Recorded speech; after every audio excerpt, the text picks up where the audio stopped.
India സ്വർഗമാക്കിയെന്നതാണ് Modi അവകാശപ്പെടുന്നത്. കഴിഞ്ഞ 10 വർഷം കൊണ്ട് ഇന്ത്യയുടെ സമുഷ്ടി എന്നത് BJP ഊതിവീർപ്പിച്ച വെറും കുമിളയാണെന്ന് ലോകരാജ്യങ്ങൾക്ക് മുമ്പിൽ അന്തർദേശീയ മാധ്യമങ്ങൾ തുറന്നു പറയുകയാണ്. ലോക്സഭാ തെരഞ്ഞെടുപ്പ് അടുത്ത സാഹചര്യത്തിൽ ഇത്തരം വാർത്തകൾ BJP സർക്കാരിനെ തന്നെ നാണം കെടുത്തുന്നതാണ്. സ്ത്രീകൾക്കെതിരെയുള്ള അതിക്രമങ്ങൾ ഇന്ത്യയിൽ സാധാരണമാണ് എന്നത് അന്തർദേശീയ മാധ്യമമായ അൽ ജസീറ റിപ്പോർട്ട് ചെയ്തപ്പോൾ അത് BJPക്ക് വലിയ നാണക്കേടാണ് സമ്മാനിക്കുന്നത്. അൽ ജസീറ പറയുന്നതനുസരിച്ച് ന്യൂനപക്ഷ താഴ്ന്ന ജാതിയിലുള്ള സമുദായത്തിലെ സ്ത്രീകളുടെ അവസ്ഥ ഏറ്റവും മോശമാണെന്നും പറയുന്നുണ്ട്. കുറ്റകൃത്യത്തെക്കുറിച്ച് തുറന്ന് സംസാരിക്കുന്നതിന് ആളുകൾക്കുള്ള വിമുഖതയും കൂടുതൽ പ്രതികൾ ശിക്ഷിക്കപ്പെടാത്ത സാഹചര്യവും ഇന്ത്യയിൽ പ്രശ്നം കൂടുതൽ വഷളാക്കുന്നുണ്ട് എന്നതാണ് ഈ മാധ്യമം പറയുന്നത്. 2022 മാത്രം 31,516 ബലാത്സംഗ കേസുകൾ രേഖപ്പെടുത്തിയ NCRB റിപ്പോർട്ടും അൽ ജസീറ പരാമർശിക്കുന്നുണ്ട്. ഇന്ത്യയിൽ രാജസ്ഥാൻ, ഉത്തർപ്രദേശ്, മധ്യപ്രദേശ് സംസ്ഥാനങ്ങളിലാണ് ഏറ്റവും കൂടുതൽ കേസുകൾ രേഖപ്പെടുത്തിയതെന്നും വാർത്തയിൽ പറയുന്നുണ്ട്.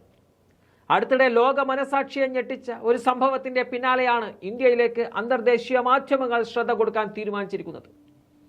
കഴിഞ്ഞ വെള്ളിയാഴ്ച രാത്രി ജാർഖണ്ഡിലെ ദുംക ജില്ലയിൽ വെച്ച് സ്പാനിഷ് വനിതയെ 7 പേർ ചേർന്ന് കൂട്ടബലാത്സംഗം ചെയ്ത സംഭവമാണ് ലോകം മുഴുവൻ ഇപ്പോൾ ചർച്ച ചെയ്യുന്നത്.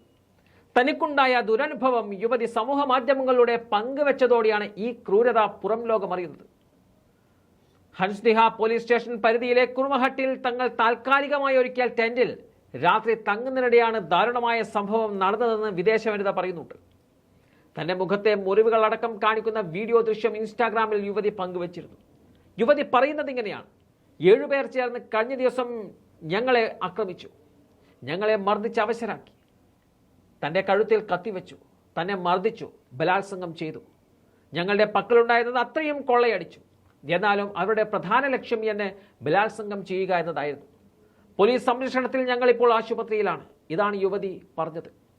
ഈ സംഭവത്തോടെ ഇന്ത്യയുടെ ചില ഭാഗങ്ങൾ സ്ത്രീകൾക്ക് യാത്ര ചെയ്യുന്നത് സുരക്ഷിതമല്ലെന്ന തരത്തിലുള്ള വാർത്തകളും സമൂഹ മാധ്യമങ്ങളിലടക്കം പ്രചരിക്കുന്നുണ്ട്.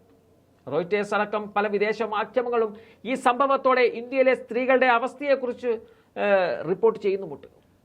ഇതിൽ രാജ്യത്തിനകത്തും വിദേശത്തു നിന്ന് എത്തിയവരും നേരിടേണ്ടി വരുന്ന ശോചനീയാവസ്ഥയും പരാമർശിക്കുന്നുണ്ട്. നാഷണൽ ക്രൈം റെക്കോർഡ്സ് ബ്യൂറോയുടെ കണക്കുകൾ ചൂണ്ടിക്കാണിച്ചാണ് വിദേശ വാർത്താ ഏജൻസിയായ AFP റിപ്പോർട്ട് ചെയ്തത്.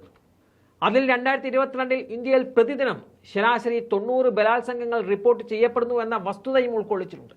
കൂടാതെ പല സാഹചര്യങ്ങളിലും അതിക്രമങ്ങൾക്ക് നീതി ലഭിക്കാതെ പോകുന്നതായും പോലീസ് അന്വേഷണത്തിലേക്ക് നീങ്ങാത്തതായും പോലീസ് അന്വേഷണത്തിലുള്ള വിശ്വാസമില്ലായ്മ കാരണം നിരവധി കേസുകൾ റിപ്പോർട്ട് ചെയ്യപ്പെടാതെ പോകുന്നതായും വാർത്തകളിൽ ചൂണ്ടിക്കാണിച്ചിട്ടുമുണ്ട്.